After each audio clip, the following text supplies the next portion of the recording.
Hello, my name is Dale Yagella. I'm a special consultant to the Block Recreation Program. What we're going to do today is do a simulation of how to deal with kids that are emotionally dysregulated.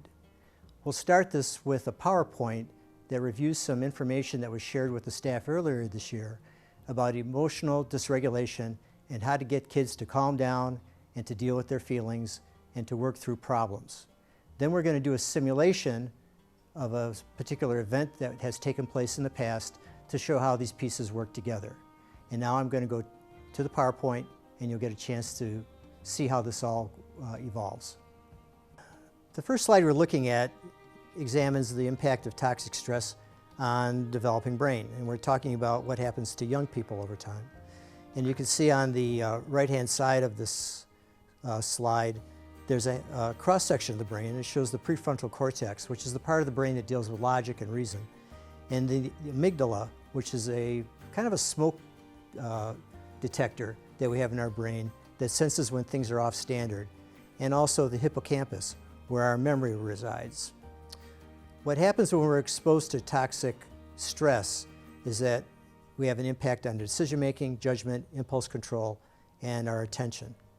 The more toxic stress that we're exposed to, the more difficulty there is in focusing, our memory is impacted, and we don't make good decisions.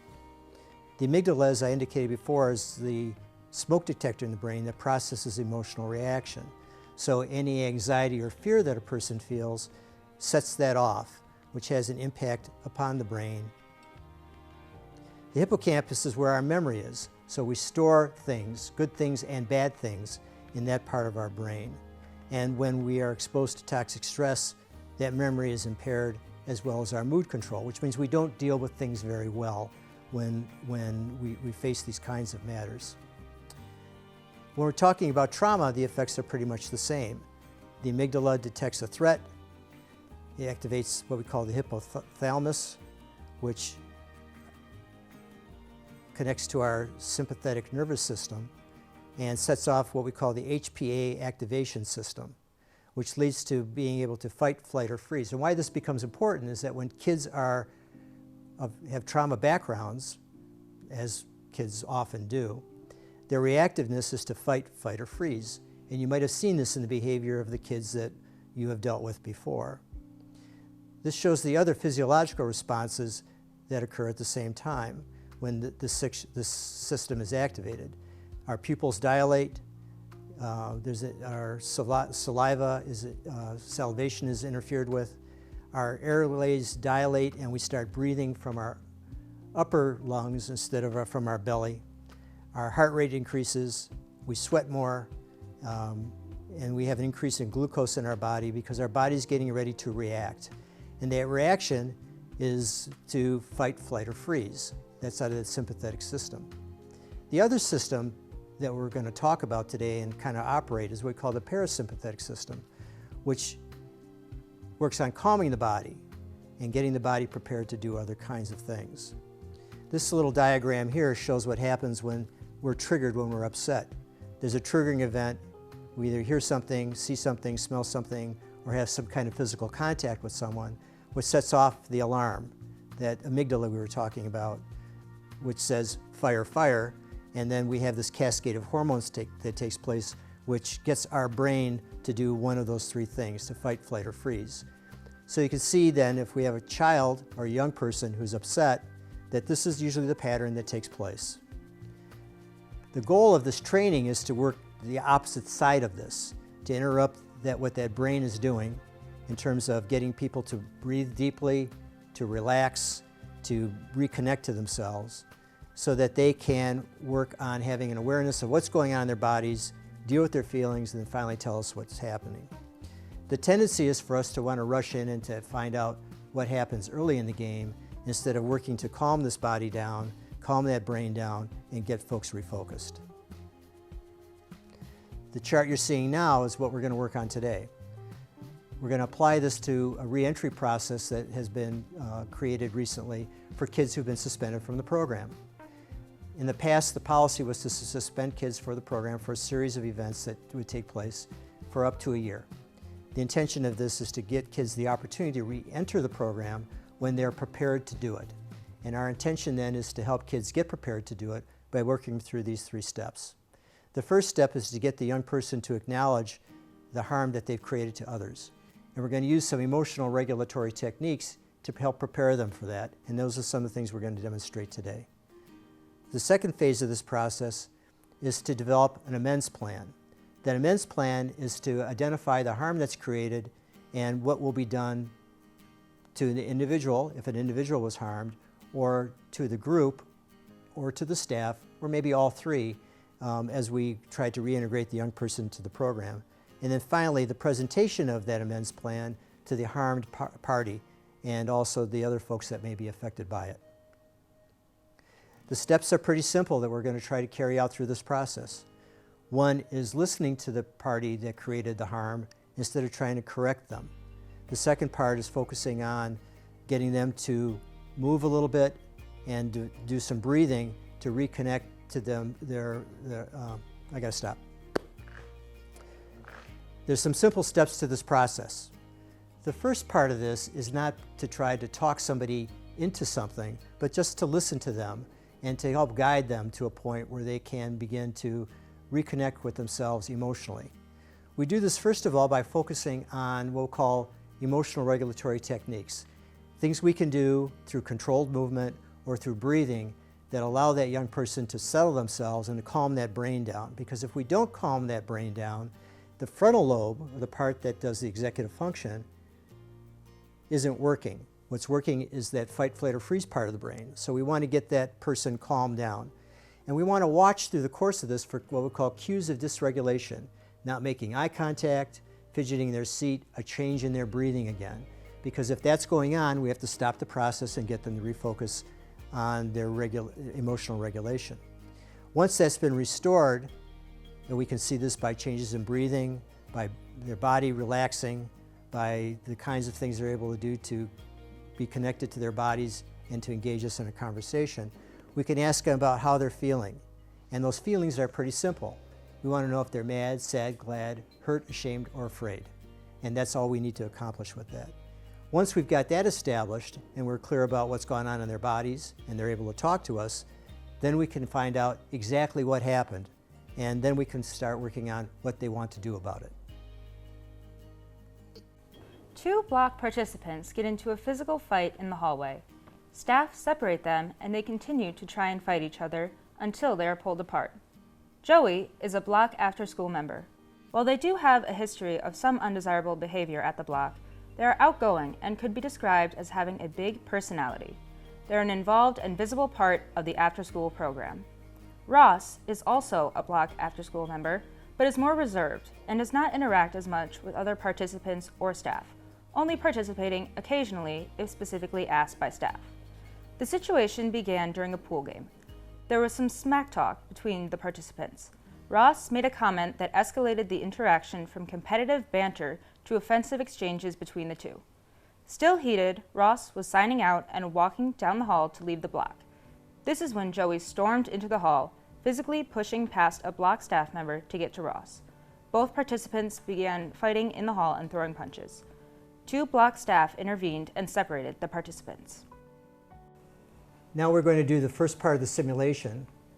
Joey is meeting with me as the staff member, and our intention is to get Joey to have some ownership over the issue that took place as the person that escalated the conflict to the point of being out of control. Hi, Joey. Hi. You look like you're having a rough day today. I'm just frustrated. I don't feel like I should have been asked to leave the block. I don't think it's fair. Okay, I understand that. So would you like to come back to the block? Yes. Okay. Well, we have a process in place that we're working on to get you back there. It has 3 parts to it. Okay. All right. The first part is we have to get you to kind of take a look at what you did and come to terms with that. I didn't do anything. I mean. Okay, we'll get into that. The second part is what we call an amends plan. And the third part is sharing that with Ross and your mom and dad and Ross's parents. So let's just start on the basis of the first part of this, okay? I'm going to ask you to do something with me while we're doing this, okay? We just kind of toss this ball back and forth with me? I guess. Okay, just, here we go. Ready? There you go. So how's the rest of the day been otherwise? Good. Yeah? I was at the park. Yeah? What'd you do? I was playing Newcomb with some friends. Uh-huh. And that went pretty good? What? That went pretty good? Yeah. Good. I creamed them. Oh, yeah? Mm-hmm.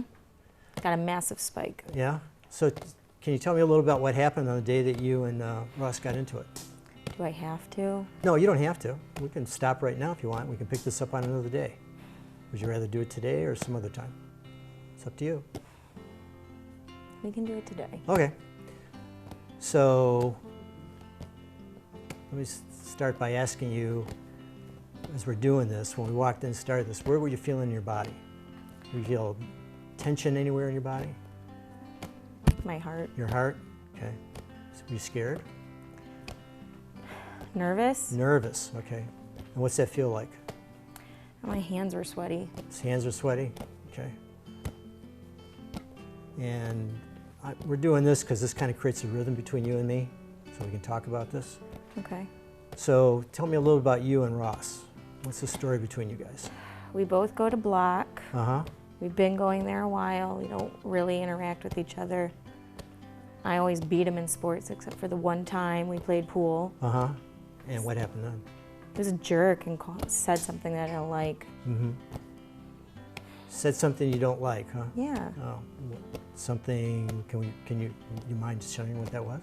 He said I'm an effing loser. Ah, pretty upsetting, huh? Yeah, because I'm not. Now, you notice you're throwing the ball a little harder right now, right? So where are you feeling that in your body right now when we talk about it? I guess my arms, my hands. Okay. I'm just, that Ross just got me so upset, and now I'm Uh-huh. going to get kicked out of Block. Uh-huh. Well, the object is not to get you kicked out of Block. The object is to get you back in a Block. So keep working on this. Take a breath. Let it out. Another breath.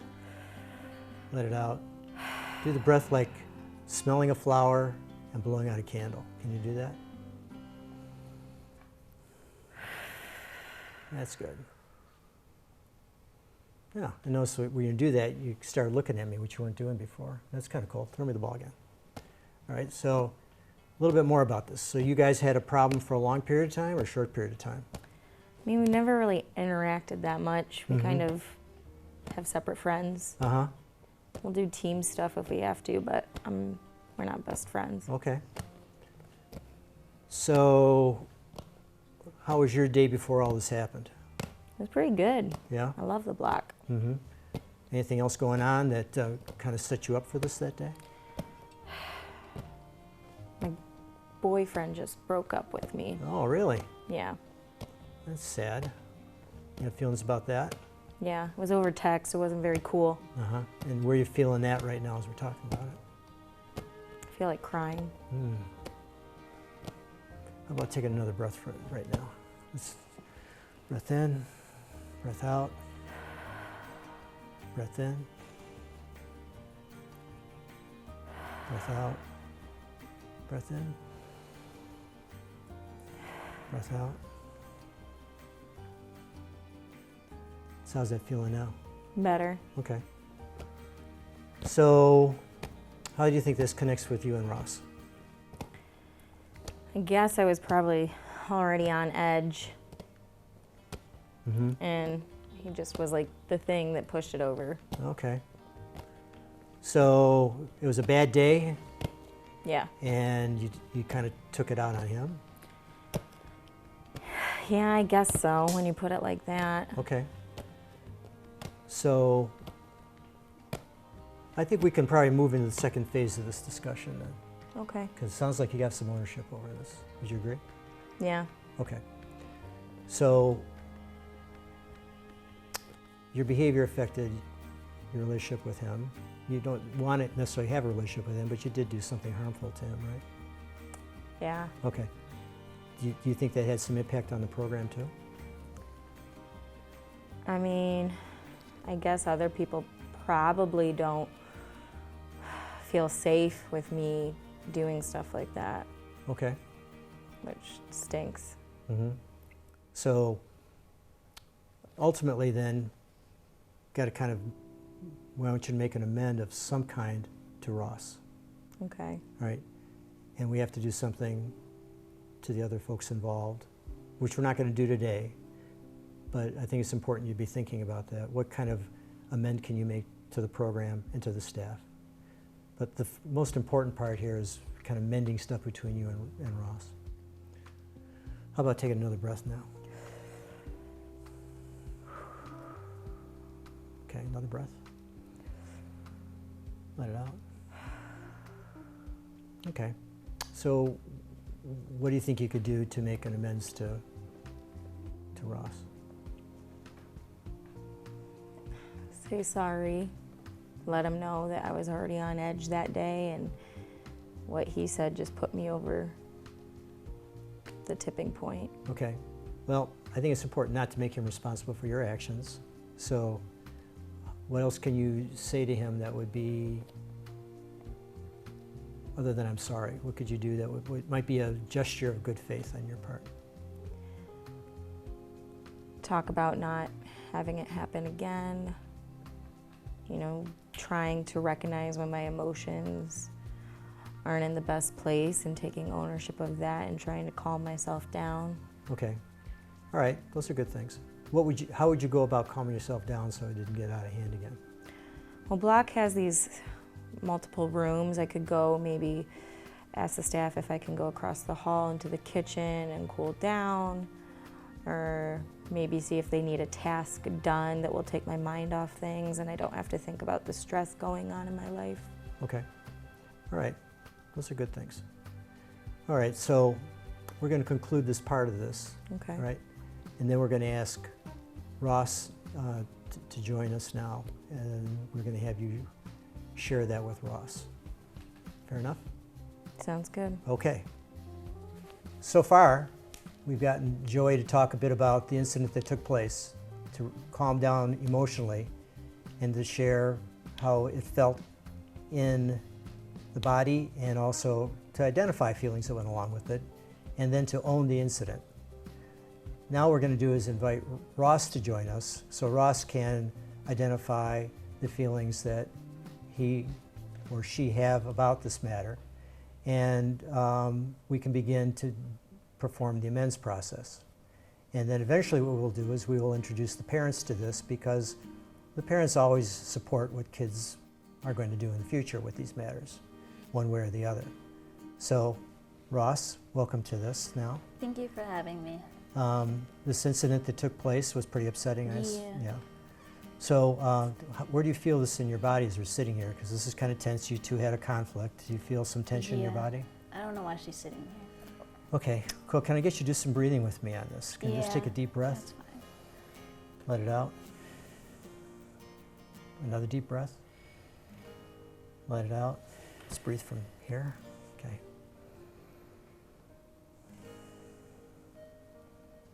Now what I'm going to do is, as we were talking, I'm just going to throw this ball back and forth. Okay. Okay. So this incident took place. What's your take on what happened that day? Me and Joey, we were playing pool, and I said something, and he got really mad. And as I was trying to leave, he came up behind me and started pushing me, and then we started fighting.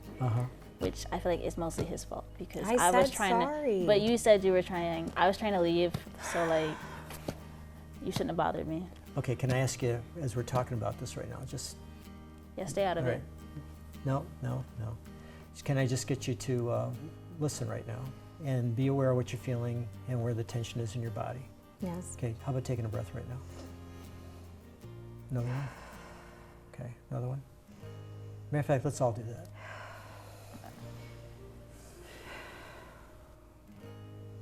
Smell the flower. Blow out the candle. Smell the flower. Blow out the candle. All right, let's go back to this now. So you said something to him, huh? Yeah. What did you say? Do you mind me asking? I do, but it's okay. I can say it. Okay. I said he's an effing loser. Ah, okay. All right. So as you're talking about that, we're throwing this back and forth. How do you? Where do you feel anything in your body when you say that? Ears burning, or you feel tightness in your chest? A Or, little tightness in my chest. okay. What do you think that's due to?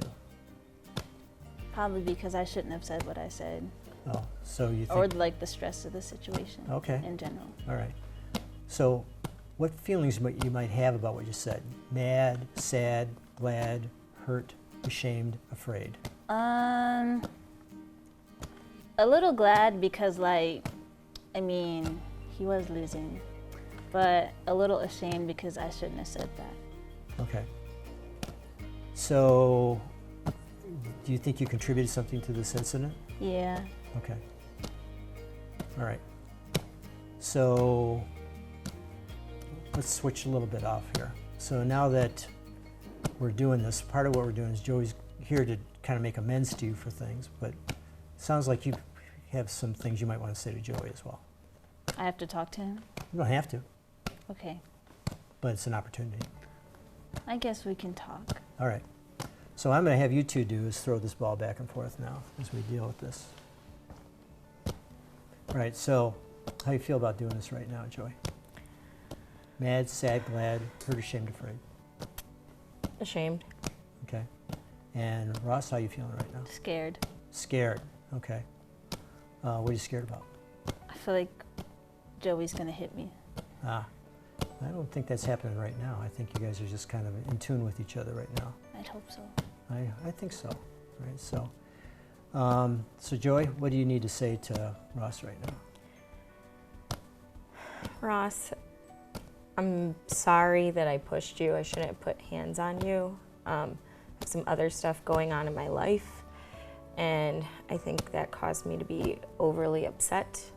I'm gonna try and do a better job of regulating my emotions and knowing like if I'm getting to my tipping point.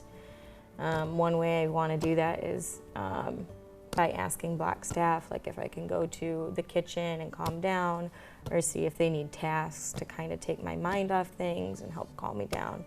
I'm really sorry that I make you feel scared, and I don't want to do that again. Thank you. All right. So what are you hearing in that, Ross? That Joey's very apologetic and feels bad about what they have done to me. And I guess I can find. You can what? I said, I guess I can forgive them for what they did to me, as Okay. long as they promised to work on their emotions like they said they would, and if they needed a chance to go and calm down, that they would talk to block staff members to find a quiet place so they can regulate their emotions. So you think that's a good plan? Yeah. All right. All right. Now, do you need to say anything to Joey about your end of this? I mean, I don't think so, but I guess. Joey, I am sorry for calling you an effing loser. That was kind of mean. I think I let my competitive spirit get the best of me, and I shouldn't have said that. I should have been cheering you on instead, and I'm sorry. I hope you can forgive me. I do. Thank you. All right. You guys did a great job with this. All right. So we're going to bring this part to an end now. What we're going to do is ask the parents to join us. Now we've invited the parents to join in this discussion around the incident, because parents always have feelings about these matters, and they need to be involved in it as well. So welcome, both of you, to this session. What we've done is done a couple of discussions regarding this, starting with Joey, and Joey came to some ownership of the matter at hand, and made some amends to Ross over it. In the course of this, Ross also presented some information back to Joey about his role in this thing. And I think we've come to some closure about it. But before we get started with it, I'd like to ask everybody here how they're feeling about this today.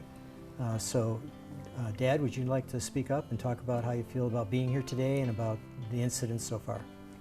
Yeah, I'm glad that we're doing this. I'm glad to be here today. I'm a little nervous about the outcome and how it may be handled, just wanting to make sure that my son is safe. All right. But, glad. I like how it's been handled so far. Okay. And Mom? Yes, I'm also glad that my child is being given the opportunity to make these amends, and also a little anxious, maybe nervous, Okay. because of course this isn't, the behavior I raised them to demonstrate. Okay. So Joey, let me ask you how you're feeling right now. Mad, sad, glad, hurt, ashamed, afraid. Ashamed, Okay. a little afraid. All right. Ross, how you feeling right now? Mad, sad, glad, hurt, ashamed, afraid. I feel glad to be here.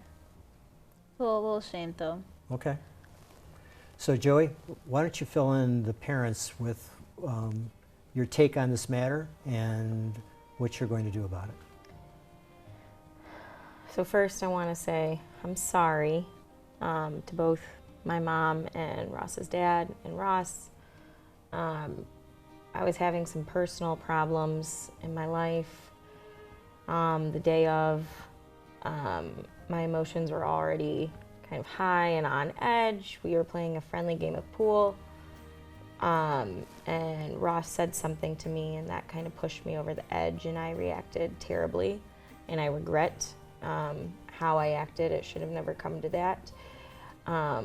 What I would like to do, if Block lets me back in, and as long as Ross is okay with it, is I'm going to try doing a better job of regulating my emotions. And if I feel like I'm getting heated and boiled up inside, go to a Block staff member and ask if I can go somewhere in Block where there's not a lot of people, a place to cool down, or maybe like do a task to help them. That way, I'm making it up to Block, but it also helps take my mind off of things and gives me a chance to calm down. And Ross, what's your take on your role in all this? Like Joey said, we were playing a friendly game of pool. I said something very inappropriate to Joey, which was very mean, and I shouldn't have done that, because what I said caused him to have very high emotions. Though I didn't appreciate the way he reacted, I still shouldn't have said what I said. I could have handled the situation a lot better as well. And I am sorry to my dad for being a bit of an embarrassment, but that's kind of his fault. And I'm sorry to Joey's mom for saying what I said to your son, because it was very mean. And I'm sorry to you, Joey. Thank you. So this is really interesting because we started out on the basis of you being out of the program, and now we have a avenue for you to come back to it. And even though you've taken ownership of this, Ross has also pointed out that he played a role in this matter as well. And so as you're hearing this as parents, what's your take on this right now? I think my only concern, I don't know Joey personally. I don't like the thought of seeing someone kicked out of the program. I know how much Ross likes it. I'm sure Joey enjoys being there too. My only concern is simply that, kids are going to say things. People have said things to Ross and he hasn't run up on anyone. And so I just want to make sure that while everything you're saying sounds very nice, just that, the staff are on board and that, that Ross feels safe to be there and that we can feel fully confident that, that all the things that Joey said are going to be followed through on. Okay. And Mom? Yes, I also am interested in sort of communicating with staff just on how they feel Joey is doing, and then also talking with Joey at home, maybe helping them talk through their emotions if they are, feeling anxious or upset. Great. Well, I want to thank you all for doing this today. And Joey, welcome back to the program. Thank you. Glad to be back at the Block. So what you just seen is a simulation of the experience we'd like you to have in working with kids on resolving their conflicts. As you can see, what it involves is helping them regulate emotionally through a number of techniques, some of which you'll work on individually through sessions throughout the course of the year. Talking about their feelings and having an awareness about what's going on in their bodies in terms of where the tension is around these issues, to get them to the point of talking about what happened and then resolving this with whomever they have conflict with. Because the intention of this is not to punish kids for their behavior, but to have them grow from it and that's what we had the opportunity to see and participate in today. So I want to thank you for your attentiveness to this, and continue with your good works at the block.